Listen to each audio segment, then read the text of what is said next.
आज के इस वीडियो में हम पढ़ेंगे बच्चों विद्युत रासायनिक सेल की कमियां, मानक वेस्टर्न सेल और नेंसर्ट समीकरण। तो देखिए आगे पढ़ते हैं हम पहला टॉपिक अपना विद्युत रासायनिक सेल की कमियां। तो आज हम पढ़ने वाले हैं विद्युत रासायनिक सेल के उपयोग में आने वाली समस्याएं। विद्युत रासायनिक सेल हमने पढ़ा हुआ है जिसके अंदर एक जिंक इलेक्ट्रोड था और एक कॉपर इलेक्ट्रोड था। जैसे कि आप फर्स्ट देख रहे हैं इसके अंदर कि इलेक्ट्रोड के निकट सांद्रण में निरंतर परिवर्तन होता रहता है जिससे सेल विभव स्थिर नहीं रह पाता और सेल विभव पुनरुत्पादनीय नहीं होता। तो सबसे पहले तो हम इस समस्या को पढ़ते हैं कि वास्तव में ऐसा मैंने क्यों कहा। चलिए चलते हैं विद्युत रासायनिक सेल की ओर। तो यहाँ से आप देख रहे हैं विद्युत रासायनिक सेल, जिसमें आपको याद होगा कि जो जिंक सल्फेट है, अपना जिंक छड़ है, इससे क्या होते हैं जिंक +2 आयन बाहर निकलते हैं। कौन से आयन बाहर निकलते हैं? जिंक +2 आयन बाहर निकलते हैं। तथा कॉपर सल्फेट वाले विलयन में हमने क्या पढ़ा था कि कॉपर +2 आयन जो होते हैं वो इस छड़ पर जाकर जमा होने लगते हैं। लगातार होता क्या है बच्चों यहाँ से कि ये लगातार जो सांद्रता होती है इसकी जिंक की जो सांद्रता होती है, लगातार जिंक आयन इसके अंदर आने के कारण इसके लगातार चारों तरफ सांद्रता में परिवर्तन होने लगता है। तथा इस विलयन में अगर जिंक आयन लगातार आते जाएंगे तो सांद्रता में परिवर्तन होगा तथा पूरे के पूरे कॉपर आयन इसके ऊपर डिपोजिट होते जाएंगे तो यहाँ इसकी सांद्रता में परिवर्तन होगा। तो सांद्रता में परिवर्तन लगातार होता है। अगर सांद्रता में परिवर्तन होगा, वैसे आपको ध्यान होगा इसका जो सेल विभव होता है वो कितना होता है 1.10 होता है। याद आ गया होगा आपको।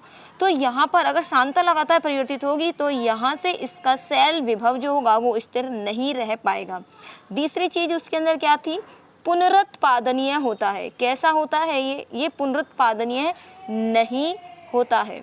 तो पुनरुत्पादनीय क्यों नहीं होगा उस चीज को हम देख लेते हैं। यहाँ से पुनरुत्पादनीय नहीं होने का कारण क्या है? जब लगातार, एक बात बताइए आप, जिंक से क्या बन रहा है? यहाँ से जिंक से बन रहा है हमारे पास जिंक +2। क्या इसके अंदर रिवर्सिबल होनी जरूर रिएक्शन हो सकती है? क्या जिंक +2 से वापस जिंक बन पाएगा? क्या नहीं हो पाएगा। अर्थात जिंक +2 से वापस जिंक नहीं हो पाएगा। अर्थात पूरी की पूरी अगर ये जिंक छड़ खत्म हो जाती है तो क्या मतलब जैसे जैसे जिंक आयन यहाँ से निकलते जाएंगे तो जिंक +2 आयन निकलते जाएंगे तो ये जिंक छड़ खत्म होने लगेगी। क्या वापस इसको जिंक +2 से जिंक में बनाया जा सकता है? अर्थात उत्पादन नहीं होता है। इसलिए यहाँ पे सेल विभव जो होगा ये भी कैसा होगा? पुनरुत्पादनीय नहीं होगा। तो यहाँ से अपनी पहली कमी जो होती है वो पूरी होती है। तो अब आप दूसरी कमी देखें। यहाँ से दूसरी कमी क्या लिखी हुई है इसकी कि सेल अनुत्क्रमणीय प्रवृत्ति के होते हैं। इन्हें अनुत्क्रमणीय प्रवृत्ति, सॉरी बच्चों यहाँ से लिख दिया मैंने, अनुत्क्रमणीय प्रवृत्ति का होना चाहिए, गलत है। यहाँ से शब्द क्या आएगा? इन्हें उत्क्रमणीय प्रवृत्ति का होना चाहिए। ये कैसी प्रवृत्ति के होते हैं? अनुत्क्रमणीय प्रवृत्ति के होते हैं। जबकि इन्हें कैसा होना चाहिए? इस लाइन को यहाँ से हम हटा देते हैं। इन्हें कैसा होना चाहिए? उत्क्रमणीय प्रवृत्ति का होना चाहिए। अभी अभी हमने बात की थी कि जिंक से जिंक +2 बन सकता है लेकिन जिंक +2 से जिंक नहीं बनेगा। अर्थात धीरे धीरे जैसे जैसे जिंक छड़ खत्म होती जाएगी वापस जिंक छड़ का बनना संभव नहीं है। तो यहाँ से ये कैसे होते हैं? अनुत्क्रमणीय होते हैं। लेकिन ये कैसा होना चाहिए? उत्क्रमणीय होना चाहिए। अपने पास तीसरा बिंदु क्या है? सेल का ताप गुणांक का मान अधिक होता है। मतलब जैसे जैसे सेल से धारा लेती जाएंगे वैसे वैसे इसके तापमान में क्या होने लगेगी? वृद्धि होने लगेगी। तो ये मान क्या होता है? इसके लिए बहुत ज़्यादा होता है। तो एक बार वापस देख लेते हैं हमने क्या क्या पढ़ा यहाँ से बच्चों। देखिए सबसे पहली चीज़ तो हमने क्या पढ़ी यहाँ से, इसके निकट सांद्रता में लगातार निरंतर परिवर्तन होता है। वापस बता दिया आपको, जिंक से जिंक +2 आयन आते रहते हैं, कॉपर +2 कॉपर पे जाते रहते हैं, जिसके कारण सेल विभव जो होता है वो स्थिर नहीं रह पाता। वैसे सेल विभव कितना होता है अपना? 1.10 होता है। लेकिन लगातार सेल से धारा लिए जाने के कारण ये सेल विभव स्थिर नहीं रह पाता। दूसरी चीज बता दी आपको, जिंक से जिंक +2 बनता है, कॉपर +2 से कॉपर बनता है। तो यहाँ से सेल कैसे होते हैं? ये अनुत्क्रमणीय होते हैं। जबकि इन्हें कैसा होना चाहिए? इन्हें उत्क्रमणीय होना चाहिए। ठीक है बच्चों, यहाँ से ये भी चीज़ बता दी और ताप गुणांक के बारे में बता दिया। तो अब आपके दिमाग में आ रहा होगा इसका मतलब विद्युत रासायनिक जो सेल है ये पूरी तरह से कंप्लीट नहीं होता। अर्थात इसके स्थान पर क्या दूसरा सेल यूज़ किया जा सकता है? बिल्कुल बच्चों, इसको रिप्लेस करने के लिए एक दूसरा सेल आया जिसका नाम था मानक वेस्टर्न सेल। तो मानक वेस्टर्न सेल यहाँ से यूज़ किया है। तो मानक वेस्टर्न सेल ये तीनों कमियों को क्या कर देता है? यहाँ से मानक वेस्टर्न सेल इन तीनों कमियों को यहाँ से इसे ख़त्म कर देता है, ना तो सांतम परिवर्तन करता है। और वो सेल कैसे होते हैं, वो उत्क्रमणीय होते हैं और ताप गुणांक भी उनका क्या होता है, कम होता है। देख लेते हैं एक बार अपन मानक वेस्टर्न सेल, देखते हैं एक बार बच्चों यहाँ से हम।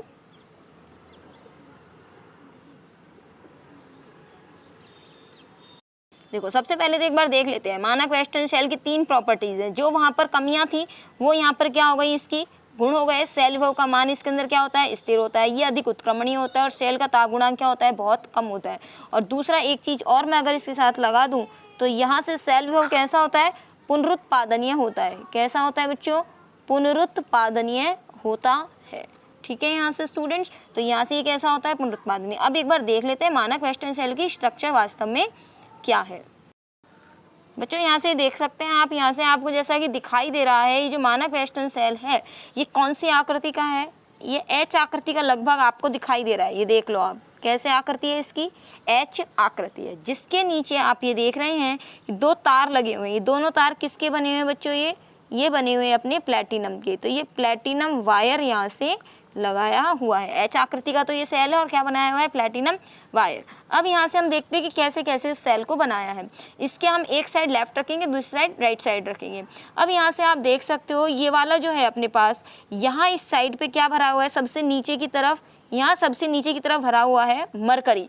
मरकरी के जस्ट ऊपर क्या भरा हुआ है, मर्क्यूरस सल्फेट भरा हुआ है, तथा उसके जस्ट ऊपर भरा हुआ है हमने यहाँ से देखो 3 चीज़ भरी हुई है।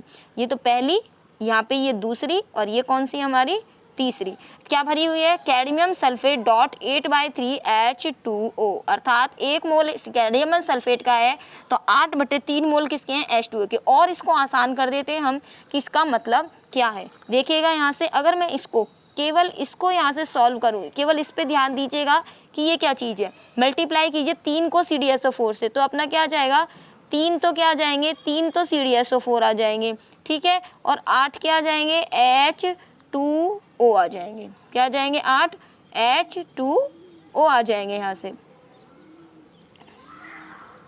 H2O। तो यहाँ से 8/3 H2O का मतलब क्या हुआ, 3 तो कैडमियम सल्फेट हो गए और 8 क्या होगा यहाँ से H2O। तो ये इसका मतलब है, अर्थात 1 मोल अगर कैडमियम सल्फेट का लेंगे तो 8/3 मोल किसके लेने होंगे, H2O के, या 3 मोल कैडमियम सल्फेट के लोगे तो 8 मोल किसके लेने होंगे, H2O के लेने होंगे। तो ये तो इसका ये वाला पार्ट हो गया अपने पास। भाई इस वाले पार्ट की बात करें तो इसके अंदर हमने क्या क्या भर दिया, और ये जो खाली से जो आपको जगह दिख रही है, देखिए यहाँ से एक चीज़ और बता देती हूँ आपको। देखो पहला तो हमने ये भर दिया, दूसरा हमने ये भर दिया और तीसरा ये भर दिया, और इसके ऊपर ये वाला जो पोर्शन आपको दिख रहा है, देखिए जिसको मैं पिंक कर रही हूँ, जिस पोर्शन को, ये जो पिंक वाला पोर्शन आपको भर दिख रहा है, यहाँ पर हम क्या लिखते हैं बच्चों, यहाँ पे हम भरते हैं कैडमियम सल्फेट का सैचुरेटेड सॉल्यूशन, या इसको हम कह सकते हैं यहाँ भरते हैं हम संतृप्त विलयन। ठीक है, तो इसके यहाँ वाले पार्टीशन में आपको पता चल गई हैं सारी चीज़ें कि यहाँ पर हमने 4 चीज़ें भरी हैं। पहली तो हमने क्या भरी है, मरकरी। देखो यहाँ से पहली तो क्या भरी है हमने, मरकरी। तो ये पहली तो हो गई मरकरी, दूसरी हो गई मर्क्यूरस सल्फेट, तीसरा हो गया कैडमियम सल्फेट डॉट 8/3H2O, और चौथा हो गया कैडमियम सल्फेट। तो यहाँ से ये हो गया इसका लेफ्ट वाला पार्ट और ये हो गया इसका राइट वाला पार्ट। ठीक है स्टूडेंट्स, चलिए अब यहाँ से देखते हैं इसके अपने पास के लेफ्ट वाले भाग में क्या क्या चीज़ें हैं। तो यहाँ से लेफ्ट वाले भाग की बात करते हैं। देखो पहली चीज़ क्या है, कैडमियम प्लस अमलगम। ठीक है, अर्थात कैडमियम के साथ क्या मिलाया गया है, Hg को मिलाया गया है, जबकि यहाँ पे क्या मिलाया था, केवल मरकरी था। दूसरे वाले भाग में हमारे पास क्या है, वही कैडमियम सल्फेट का 8/3H2O का, और ये तीसरा भाग है हमारे पास कैडमियम सल्फेट का, इसके वही है जो ऊपर यहाँ की तरफ भरा हुआ था, वही चीज़ यहाँ भरी हुई है, अर्थात कैडमियम सल्फेट का संतृप्त विलयन। और नीचे वहाँ पे क्या यूज़ किए हुए हैं, ये यहाँ यूज़ किए हुए हैं प्लेटिनम वायर। इसमें से आप साफ साफ देख रहे हो कि ये माइनस है और ये क्या है अपना प्लस है। जो माइनस वाला भाग है वो क्या कहलाता है, अर्थात ये वाला सिरा किसका काम करेगा बच्चों, ये काम करेगा अपना एनोड का, और ये काम किसका करेगा बच्चों, ये काम करेगा अपना कैथोड का। ठीक है स्टूडेंट्स, यहाँ से तो एक तरफ एनोड है, दूसरी तरफ कैथोड है। इसमें भी आपको एक चीज़ पता चल गई है, जो मरकरी है, केवल यहाँ से नीचे देखिए इस वाले पोर्शन में क्या है, ये मरकरी है, जबकि यहाँ पर क्या है, कैडमियम मरकरी है। तो एक चीज़ और हम आपको यहाँ से बता दें कि कैडमियम तो काम करेगा यहाँ से एनोड का, और मोस्टली मरकरी काम क्या करेगा, कैथोड का। और मैं क्लियर कर दूं, अभी एक्चुअली क्या मैंने आपको इलेक्ट्रोकेमिकल सीरीज विद्युत रासायनिक जो श्रेणी है वो नहीं पढ़ाई है। विद्युत रासायनिक श्रेणी में जो ऊपर आता है वो करेगा अपने पास एनोड का काम, तथा जो नीचे आता है वो काम करता है कैथोड का। या आप ऐसा कह सकते हैं एक का नेगेटिव आएगा और एक का पॉजिटिव आएगा। तो यहाँ से कैडमियम इलेक्ट्रॉन त्यागेगा और मरकरी इलेक्ट्रॉन ग्रहण करेगा। ठीक है स्टूडेंट्स, यहाँ से और चीज़ देख लेते हैं एक बार रिवाइज कर लेते हैं। ये इसका कौन सा वाला भाग हो गया बच्चों, राइट साइड। ये कौन सा हो गया, लेफ्ट साइड।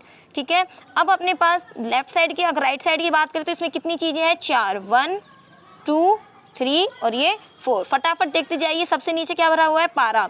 ये दूसरे में क्या भरा हुआ है, मर्क्यूरस सल्फेट। तीसरे में क्या भरा हुआ है, कैडमियम सल्फेट 8/3H2O का सोल्यूशन पेस्ट भरा हुआ है।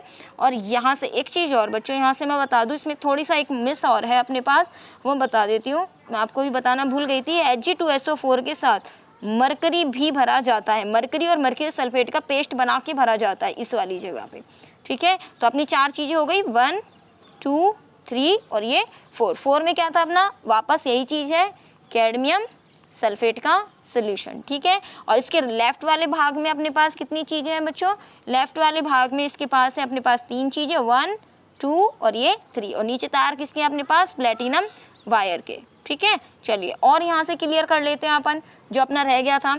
मैंने आपसे कहा था कि इसका सेल विभव कैसा रहता है, स्थिर रहता है। एक बार वापस चलते हैं, इसकी कमियाँ, इसके जो गुण थे वो क्या क्या हमने बताए थे। यहाँ से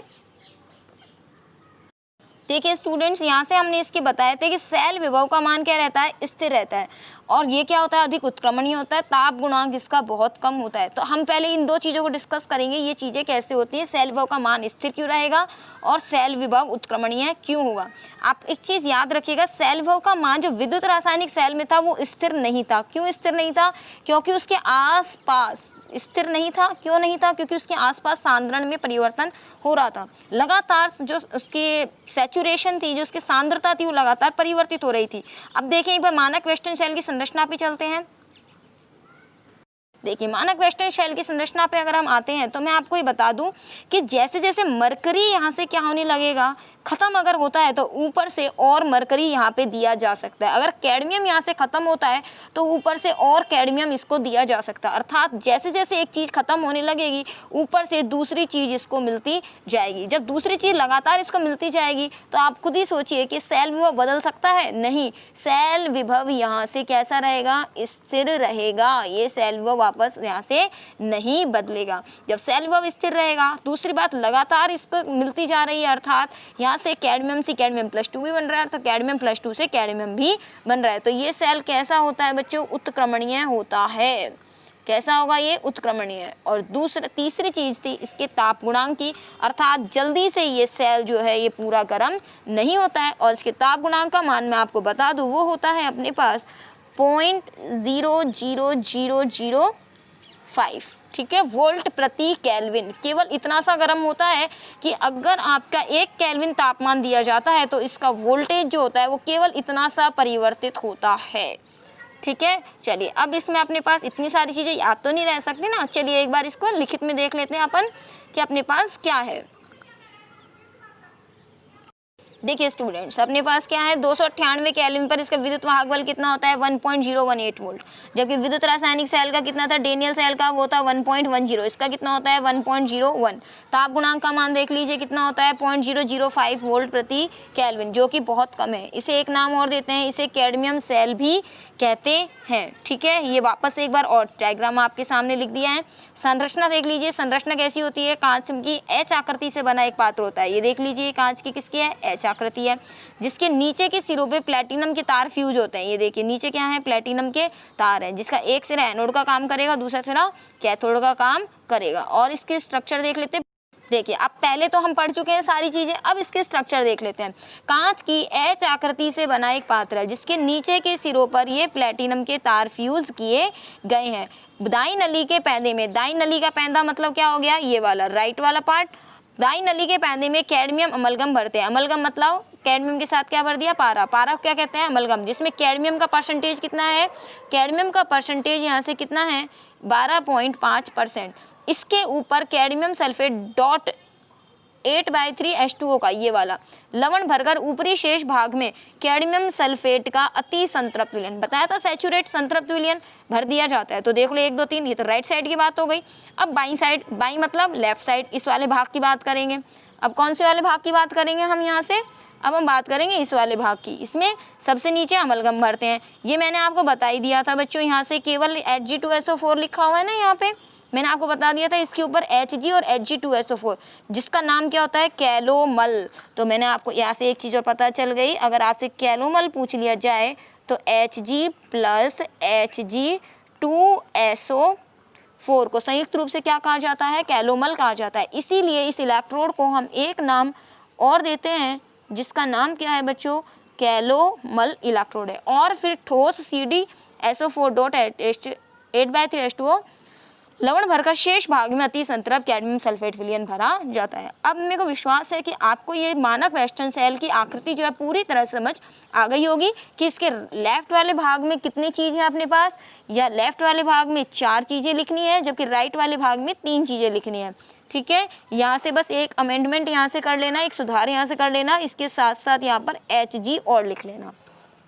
ठीक है, इसके नाम क्या क्या हो गए, मानक वेस्टर्न सेल इसका नाम, पहला नाम क्या है इसका, मानक वेस्टर्न सेल। दूसरा नाम क्या है इसका अपने पास, कैलोमल, कैलोमल इलेक्ट्रोड भी कह सकते हो, या तीसरा इसको कैडमियम सेल भी कह सकते हैं। भाई कैलोमल पारी की वजह से क्या है, Hg की वजह से, और कैडमियम सेल क्योंकि इसके अंदर कैडमियम का यूज हो रहा है। तो अब आपको ये समझ में आ गया। अब बात करते हैं यहाँ से इसकी रासायनिक समीकरण की, इसके केमिकल रिएक्शंस क्या होती हैं। देखिए स्टूडेंट्स, यहाँ से केमिकल रिएक्शन के लिए सबसे पहली बात हमारे पास एनोड का काम कौन करेगा, कैडमियम, और कैथोड का काम कौन करेगा, Hg। ठीक है, क्योंकि एनोड पर जो कैडमियम की बात करते हैं, मानक अपचय अनुभव कैडमियम का कम होता है, जिसका कम होगा वो एनोड का काम करेगा, जिसका मानक अपचय अनुभव ज़्यादा होगा वो कैथोड का काम करेगा। कैडमियम सबसे पहले क्या करता है, 2 इलेक्ट्रॉन त्यागता है। 2 इलेक्ट्रॉन अर्थात त्यागे जा रहे हैं, इट मीन्स रिएक्शन किसकी हो रही है, ऑक्सीडेशन की हो रही है। यहाँ ऑक्सीडेशन, यहाँ ऑक्सीकरण लिखा हुआ है, आप इसको ऑक्सीडेशन इंग्लिश में कह सकते हैं। ठीक है स्टूडेंट्स, आगे देखिए कैथोड पे क्या रिएक्शन होगी अपनी। जब कैथोड की बात करें तो Hg2SO4, ये 2 इलेक्ट्रॉन, अब मैं और बता दूं आपको यहाँ से कि ये जो 2 यहाँ से Hg2SO4 आपको दिखाई दे रहा है, Hg2SO4 को अगर 2 भागों में तोड़ूं तो यहाँ से Hg पे क्या है प्लस, और SO4 पे क्या है यहाँ से -2 है।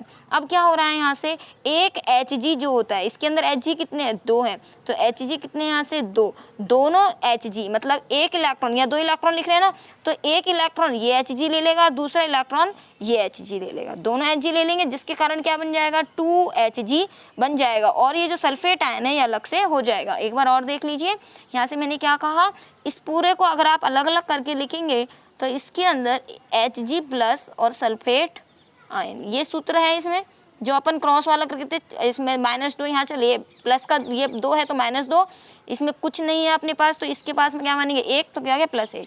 अब देखिए यहाँ से बात करें Hg कितने यहाँ से 2, तो ये क्या हो गया Hg प्लस। अब आप खुद देखिए कितने इलेक्ट्रॉन है 2, तो एक इलेक्ट्रॉन तो ये ले लेगा और एक इलेक्ट्रॉन ये ले लेगा, तो क्या बन जाएगा 2Hg, और ये क्या रह गया सल्फेट। सल्फेट आयन आपको यहाँ से दिख गया, इलेक्ट्रॉन ग्रहण की, इसलिए अभिक्रिया किसकी हुई, अपचयन की हुई। संपूर्ण सेल अभिक्रिया में देखिए कैडमियम को जोड़े और Hg2SO4 को ये जोड़ दिए, 2 इलेक्ट्रॉन से 2 इलेक्ट्रॉन क्या हो गए, कैंसिल हो गए। यहाँ से देखो, यहाँ से 2 इलेक्ट्रॉन से 2 इलेक्ट्रॉन तो कैंसिल हो गए, और बच के आ गया अपना कैडमियम और CD2SO4, ये तो लिख दिया, और यहाँ क्या बच गया CD+2 Hg plus sulphate ion as it is आ गई। तो ये हो गई इसकी रासायनिक अभिक्रिया। ठीक है, अब इसके बाद हम क्या है अपना, ये अपना कंप्लीट। ठीक है, अब इसके बाद अपन क्या पढ़ेंगे, नेंसर्ट समीकरण। SHA के अलावा 2 संदर्भ इलेक्ट्रोड बताइए। नाम इनके हैं कैलोमल इलेक्ट्रोड और दूसरा सिल्वर इलेक्ट्रोड। कैलोमल इलेक्ट्रोड यही मरकरी वाला ही है जो हमने मानक वेस्टर्न सेल पढ़ा है। SHA एक मानक इलेक्ट्रोड है, लेकिन इसके अलावा भी हम 2 इलेक्ट्रोड काम में ले सकते हैं, ये यही दोनों हैं। अब नेक्स्ट टॉपिक है हमारा नेंसर्ट समीकरण। नेंसर्ट ने एक समीकरण व्युत्पन्न की जो कि सेल के विद्युत वाहक बल, इलेक्ट्रोड की प्रकृति, ताप तथा विलयन में उपस्थित पदार्थों की सक्रिय सांद्रताओं के मध्य संबंध प्रदर्शित करती है। क्या क्या चीज़ें हैं, सेल का विद्युत वाहक बल मतलब E0 की बात हो रही है, इलेक्ट्रोड की प्रकृति की बात कर रहे हैं हम यहाँ पे। और दूसरा सक्रिय सांद्रताएं, मतलब इसमें कितनी सांद्रता किसी इलेक्ट्रोड पे ली गई है कि जिंक आयन की सांद्रता कितनी है या कॉपर आयन की सांद्रता कितनी है। देखिएगा स्टूडेंट्स, हम नन्स इक्वेशन में माना कि एक उत्क्रमणीय गैल्वेनी सेल में अभिक्रिया निम्न होती है। अभिक्रिया क्या होती है हमारे पास, हमने इसमें से लिखा AA प्लस BB प्लस यहाँ से अपने पास क्या होगा, दो हमने ले लिए रिएक्टेंट, क्या बनेगी अभिक्रिया की प्रोडक्ट C, और ये क्या बनेगा हमारे पास D। जो छोटे a, छोटे b, छोटे c, छोटे d है, ये क्या है, इनकी स्टाइक्योमेट्री है, जो इसमें बैलेंसिंग करते हैं ना अभिक्रिया की, वो हमने यहाँ से लिख दिया है। और रिएक्टेंट क्या है AB, और प्रोडक्ट क्या है CD, मतलब कैपिटल वाले प्रोडक्ट है और अपने कैपिटल वाले तो रिएक्टेंट और प्रोडक्ट, और जो आगे छोटे वाले लिखे हुए हैं इसका मतलब क्या है, ये संतुलित करने के लिए अभिक्रिया है। अगर हम इसका साम्य स्थिरांक लिखे तो क्या आएगा बच्चों, साम्य स्थिरांक। साम्य स्थिरांक को क्या लिखते हैं, K। और प्रोडक्ट के लिए कैसे लिखते हैं हम, K कैसे लिखते हैं, प्रोडक्ट अपॉन रिएक्टेंट। प्रोडक्ट क्या है C, और C की घात क्या आएगी C, और D की घात क्या आएगी D। ओके, तो यहाँ से A की घात A और B की घात B, ये हो गया इसका साम्य स्थिरांक। ठीक है, अब आगे बात करते हैं हम कि गिब्स ऊर्जा। एक तो गिब्स ऊर्जा चीज होती है, गिब्स ऊर्जा हम 11th क्लास में पढ़ चुके हैं। गिब्स ऊर्जा किससे डिनोट करते हैं, G से। ये गिब्स ऊर्जा क्या होती है, मुक्त ऊर्जा होती है, फ्री एनर्जी, जिसके मान नेगेटिव होने पर अभिक्रिया स्वतः होती है। तथा सेल के विद्युत वाहक बल को हम विवाह भी बोल सकते हैं। सेल के विद्युत वाहक बल E में निम्न संबंध होता है। देखिए क्या संबंध है हमारे पास, निम्न संबंध होता है। क्या संबंध है, ये आपको याद करना पड़ेगा थर्मोडायनेमिक्स के अनुसार। डेल्टा G बराबर delta G note plus RT ln K। अब मैं आपको एक्सप्लेन कर देती हूँ डेल्टा G क्या है। यहाँ पे अपने पास G का मतलब क्या है, गिब्स ऊर्जा। डेल्टा मतलब क्या है, गिब्स ऊर्जा में परिवर्तन। डेल्टा G नोट का मतलब क्या है, मानक गिब्स ऊर्जा में परिवर्तन। R गैस स्थिरांक है, T परमताप है, ln आप जानते हैं नेचुरल लॉग, और K क्या है यहाँ से साम्य अवस्था का स्थिरांक। ठीक है स्टूडेंट्स, आगे हम देखते हैं यहाँ से एक चीज़ और मैं बता दूँ यहाँ से आपको। डेल्टा G बराबर होता है हमारे पास -NFE। अब इसका मतलब क्या है, वही, ये तो G का मतलब तो गिब्स ऊर्जा में परिवर्तन है, N का मतलब क्या है यहाँ से इलेक्ट्रॉन की संख्या। ठीक है, F का मतलब क्या है, F का मतलब होता है यहाँ से फैराडे आवेश। F क्या है, आवेश की मात्रा। आवेश की मात्रा किसमें है, फैराडे में है, जैसे कूलाम्ब फैराडे में होती है। और E का मतलब क्या है, विद्युत वाहक बल। तो चाहे तो आप लिख भी सकते हैं क्या है, विद्युत वाहक बल, जिसको हम क्या लिख सकते हैं, विवाह। अब ये वाला जो डेल्टा G बराबर -NFE है, इसको यहाँ पर समीकरण नाम दे दो 1, और डेल्टा G बराबर -NFE है तो डेल्टा G नोट क्या हो जाएगा, -NFE नोट हो जाएगा। क्योंकि यहाँ से ये क्या है अपने पास, E क्या है विद्युत वाहक बल, और E नोट क्या है मानक विद्युत वाहक बल। अब डेल्टा G, अब हम क्या लिखेंगे यहाँ से, डेल्टा G व डेल्टा G नोट का मान समीकरण 1 में रखने पर, किसमें रखेंगे, समीकरण 1 में रखने पर रख दीजिए। तो यहाँ से मान डेल्टा G का मान क्या है, -NFE बराबर, यहाँ से क्या रखेंगे, डेल्टा G नोट का मान -NFE note plus RT ln K। देखो कुछ भी नहीं करा, डेल्टा G की वैल्यू कितनी है, -NFE। डेल्टा G नोट का मान क्या है, NFE नोट, और वही चीज़ हमने यहाँ पे रख दी, प्लस RT ln K। अब हम क्या करेंगे, इसको नाम क्या देंगे, समीकरण 2। क्यों नाम देंगे, समीकरण 2 में आप देखेंगे यहाँ से NF है, यहाँ भी क्या है NF, तो NF से क्या करेंगे, इस पूरी समीकरण का भाग लगा देंगे। देखिए यहाँ से ये अपना इक्वेशन था समीकरण 2, इससे पहले जो लिखा था। अब आप इसमें NF का भाग लगा दीजिए। कैसे लगाएंगे आप, -NFE अपॉन NF, लग गया भाग, बराबर -NFE नोट, भाग लगाया किसका, NF का। इसी तरह से यहाँ भी भाग लगाइएगा, RT ln K, भाग किसका लग गया, NF का। NF से क्या हो जाएगा, NF कैंसिल, NF से NF कैंसिल, जो बच गया -E बराबर -E note plus RT upon NF ln k, यही बचेगा। अब यहाँ से हम पूरी इक्वेशन किससे गुणा कर देंगे, नेगेटिव से गुणा करने पर। किससे गुणा कर दिया हमने, यहाँ से इसको नेगेटिव से गुणा कर दिया। नेगेटिव से हमने जैसे गुणा कर दिया तो माइनस ई किसका हो जाएगा, पॉजिटिव का, माइनस ई नोट किसका हो जाएगा, पॉजिटिव का, तो क्या हो जाएगा ई नोट, और प्लस कीजिए क्या हो जाएगा माइनस, और पूरा क्या हो जाएगा R T upon N F, फिर ये एल एन के। ठीक है, यहाँ से इतना हो गया हमारे पास। अब हमको क्या करना है, यहाँ से अब हमको एक एक चीज़ का यहाँ से मान रखना है। तो अब इसको समीकरण नंबर नाम दे दीजिए 3। समीकरण 3 में हम किस किस का मान रखेंगे, देखिए यहाँ से k की वैल्यू क्या थी हमारे पास, k का हमने शुरू में बताया था आपको c की पावर c, d की पावर d, a की पावर a, b की पावर b, ये तो था k, है ना। r बराबर क्या होता है हमारे पास 8.314 जूल प्रति केल्विन प्रति मोल। ठीक, यहाँ से और क्या बच गया हमारे पास, n तो अब उसकी इलेक्ट्रॉन की संख्या होती है, f क्या है हमारे पास, यहाँ से f का मान है 96,500 कूलाम। देखिए यहाँ से और क्या बच गया हमारे पास, यहाँ से टेम्परेचर है, टेम्परेचर कितना रखेंगे 298 केल्विन है, और हम क्या हमारे पास एलन क्या होता है नेचुरल लॉग, तो ये किससे रिप्लेस हो जाएगा 2.303 लॉग 10 से। अब ये जो जितनी भी वैल्यूज़ आपके सामने लिखी है मैंने, अर्थात इन सब का मान हम किस में रखेंगे, समीकरण 3 में। तो K F R T L N का मान समीकरण 3 में रखने पर, तो रख दीजिए समीकरण 3 में इसका मान। देखिए यहाँ से क्या बनेगा ये, तो E बराबर ई नोट माइनस आर की जगह 8.314, एन की जगह एन, एफ की जगह 96,500 कूलाम हो गया हमारे पास यहाँ से, और एल एन की जगह क्या आ जाएगा 2.303, और ये क्या आ जाएगा लॉग 10 आधार 10 का, के की जगह क्या आएगा सी की पावर सी, डी की पावर डी, और ए की पावर ए, और बी की पावर बी। आ गया हमारे पास इतना, बस अब अपने को सारा वैल्यू कहाँ रख देना है, ऊपर रख देना है। तो रख देते हैं यहाँ से। देखिए यहाँ से देखिएगा स्टूडेंट्स, यहाँ से अपने पास जितनी वैल्यू आप यहाँ से सॉल्व करके लाएंगे। इससे पहले जो लिखा था एक बार देख लीजिए, क्या लिखा था हमने पहले इससे।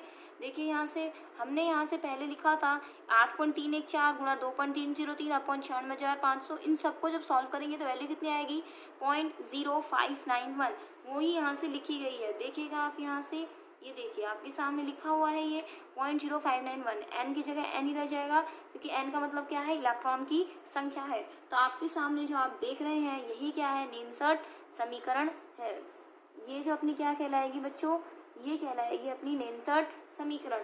जैसे अब यहाँ से अपने पास मान लीजिए इस तरह से कह दिया जाए, और हम बात करें माना जो सक्रिय सांद्रताएं हैं ये प्रोडक्ट की और रिएक्टेंट की, जो अपने पास सक्रिय सांद्रता C बराबर प्रोडक्ट की और रिएक्टेंट की, अगर सभी की सांद्रताएं क्या हो जाती हैं इकाई हो जाती है। क्या हो जाती है इकाई। सांद्रता कैसी हो, सांद्रता कैसी हो जाए इकाई हो जाए, तो देखो क्या बनेगा यहाँ से। तो हम क्या लिख सकते हैं E बराबर E naught minus 0.0591 upon log n log, और इसकी जगह क्या आ जाएगा 1। और मैं आपको बता दूं बच्चों कि यहाँ से जो लॉग 1 आया है हमारे पास, लॉग 1 की वैल्यू कितनी होती है, वो होती है हमारी 0। अब आप इस पूरी इक्वेशन में अगर आप ऐसा रखेंगे E बराबर E naught minus 0.0591 upon n into 0 से अगर आप इसको गुणा कर देंगे तो ये पूरी टर्म क्या हो जाएगी 0 हो जाएगी।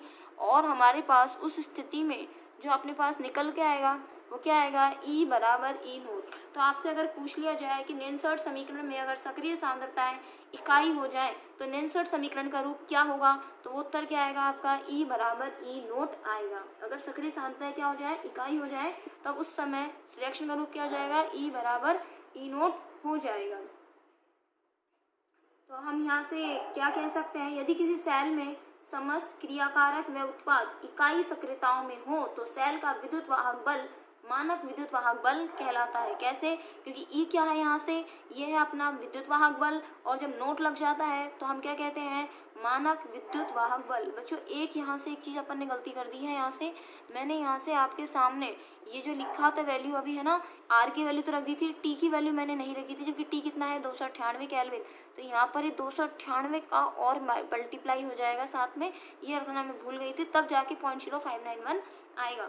तो यहाँ से ई बराबर ई नोट का मतलब क्या हुआ, जब सक्रिय सांद्रताएं इकाई हो जाती हैं तो विद्युत वाहक बल मानक विद्युत वाहक बल के बराबर हो जाता है। ठीक है, अब देखिए बोर्ड एग्जाम में और क्या क्वेश्चन बन सकता है। पहला क्वेश्चन तो यही बनता है कि नेनसर्ट समीकरण का व्युत्पन्न कीजिए। नेनसर्ट समीकरण की व्युत्पन्न आती है तो बच्चों क्वेश्चन अपने यहाँ पे खत्म हो जाता है। लेकिन आप चाहें तो एग्जाम में ये पूरा जो है मैंने बाद का करके दिखाया, ये भी कर सकते हैं। क्वेश्चन और क्या बनता है, दूसरा प्रश्न, सिद्ध कीजिए कि यहाँ से अगर सांद्रता इकाई हो जाए तो विद्युत वाहक बल पे क्या प्रभाव पड़ेगा। तो सांद्रता इकाई होने पर विद्युत वाहक बल ही मानक विद्युत वाहक बल कहलाएगा। ठीक है, ये देख लीजिए, इसकी सांद्रता इकाई होती है तो कंडीशन ये हो जाती है। 2 प्रश्न बन गए नेनसर्ट इक्वेशन से अपने। तीसरा क्वेश्चन क्या बनता है, तीसरा क्वेश्चन बनता है हमारे पास कि डेनियल सेल के लिए नेनसर्ट समीकरण का प्रारूप क्या होगा। चलो बच्चों इसको और देख लेते हैं हम, बहुत इंपॉर्टेंट प्रश्न है। तो आप यहाँ से आप क्वेश्चन देख रहे हैं कि डेनियल सेल के लिए नेनसर्ट समीकरण का प्रारूप क्या होगा।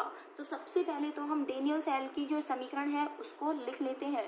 क्वेश्चन अपने पास क्या है समीकरण, जिंक प्लस Cu+2। आपको याद होगा जिंक किस पे था, एनोड का काम कर रहा था, जबकि Cu+2 जो था वो किस पे था, अपना विलयन में था। यहाँ पर ये कैसा था, सॉलिड, और ये विलयन में है तो ये एक्वस, जिसमें जिंक जो है इलेक्ट्रॉन त्याग कर जिंक+2 बना लेता है, तो Cu+2 वो 2 इलेक्ट्रॉन गेन करके कॉपर बना लेता है। यहाँ से ये प्रश्न बनता है डेनियल सेल की समीकरण लिखिए। तो डेनियल सेल की समीकरण भी है। नेनसर्ट समीकरण की बात आती है तो नेनसर्ट समीकरण क्या कहती है हमारी, E बराबर ई नोट माइनस RT के नीचे क्या था अपना NF था। एक सेकंड में आपको पूरा सॉल्व भी करके बता देती हूँ बच्चों। ln और ये था हमारा C की पावर C, D की पावर D, और ये था हमारा नीचे A की पावर A और B की पावर B, यही था हमारा। देखिए यहाँ से अब आपको एग्जाम में आता है तो ये नहीं लिखना है, केवल सॉल्व करने के लिए बता रही हूँ। अब जो मैं लिख रही हूँ ये एग्जाम में लिखना है। देखिए यहाँ से E की जगह E आ जाएगा, ई नोट की जगह ई नोट आ जाएगा। ये जो पूरा हमने सॉल्व किया था इसकी जगह वैल्यू क्या थी, 0.0591। अब मैं अपॉन की बात बता दूं, अपॉन में कितना लिखा हुआ है, n लिखा हुआ है। n का मतलब क्या होता है, इलेक्ट्रॉन की संख्या। यहाँ पे कितने इलेक्ट्रॉन त्याग रहा है जिंक+2, 2 इलेक्ट्रॉन ग्रहण कितने हो रहे हैं, 2, तो n की वैल्यू कितनी आ जाएगी, 2 आ जाएगी। ठीक है, यहाँ पर क्या आ जाएगा अपना लॉग आ जाएगा सारा सॉल्व करके। और यहाँ से ऊपर क्या है, प्रोडक्ट है, प्रोडक्ट में ऊपर देखिए क्या है हमारे पास, जिंक+2 और ये कॉपर, तो ये हो गया अपना जिंक+2। ठीक है, और नीचे क्या आएगा अपना कॉपर। अब आप एक क्वेश्चन आपके दिमाग में आ रहा होगा, मैंने केवल जिंक+2 लिखा, कॉपर तो लिखा ही नहीं। तो मैं आपको बता दूं कॉपर किस में है, सॉलिड अवस्था में, और ये किस में है, एक्वस में है। तो जब आपकी इस तरह की बात आती है तो आपको सॉलिड वाला नहीं लिखना है, क्योंकि सॉलिड की इकाई सांद्रता इकाई मानी जाती है। कितनी मानी जाती है, सांद्रता इकाई मानी जाती है, इसलिए मैंने ऊपर भी नहीं लिखा, इकाई मानी जाएगी, इसका मतलब इसकी वैल्यू कितनी हो जाएगी, 1। तो मैंने इसको लिखना जरूरी नहीं समझा। इसी तरह से नीचे भी क्या आएगा, अगर जिंक आएगा तो उसकी सांद्रता भी क्या हो जाएगी, इकाई। कहने का मतलब है इन दोनों का जो अपना पास सांद्रता होगी वो क्या होगी, 1, और 1/1 लिखने का कोई उत्तर नहीं है। अब आप इसको अपने बोर्ड एग्जाम के लिए लगा लीजिए, द वेरी वेरी इंपॉर्टेंट। समझ में आ रही है आपको बात, आप बोर्ड एग्जाम के लिए इसे वेरी वेरी इंपॉर्टेंट लगा लीजिएगा। फिर मत कहिएगा कि मैडम हमारा यहाँ से क्वेश्चन रह गया, हम तो यहाँ से कर ही नहीं पाए। ठीक है स्टूडेंट, तो आपने यहाँ तक ये पढ़ लिया, तो ये चीज़ समझ में आ गई होगी। अब इस पर आधारित नेनसर्ट समीकरण पर आधारित आपके क्या होंगे, न्यूमेरिकल्स होंगे।